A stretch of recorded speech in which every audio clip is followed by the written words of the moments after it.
इथं मी कढई ठेवली, त्यामध्ये 1 कप हा दलिया म्हणजे गव्हाचा असा बाट असतो तो मी भाजून घेतला 2 मिनिटांसाठी। त्यानंतर कुकर ठेवला, त्यामध्ये 1 मोठा कांदा असा लांब स्लाइसमध्ये घेतला आणि मस्त बिर्याणीमध्ये टाकण्यासाठी भाजून घेतला। त्याच तेलामध्ये जिरं, मोहरी, थोडा खडा मसाला, कढीपत्ता आणि इथं मी कांदा मस्त परतलाय। त्यानंतर आपल्या घरात ज्या पण भाज्या असतील त्या तुम्ही वापरू शकतात। मी इथं घेतले गाजर आणि बटाटा, ते पण मस्त परतल्यानंतर इथं शिमला मिरची, टमाटा टाकून घेतला, नंतर वाटाणे टाकून घेतलेत।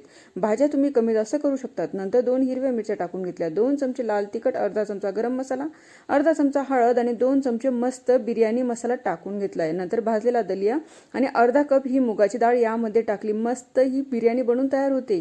यामध्ये पाणी टाकायचे 3 कप एवढं मी पाणी टाकून घेतलंय, मीठ टाकलं आणि कोथिंबीर टाकून घेतली आणि भाजलेला हा कांदा टाकला आणि 3 शिट्या याच्या घेऊन घ्यायच्या आहेत। 10 मिनिटांसाठी मस्त याच्या 3 शिट्या मी घेतल्यात।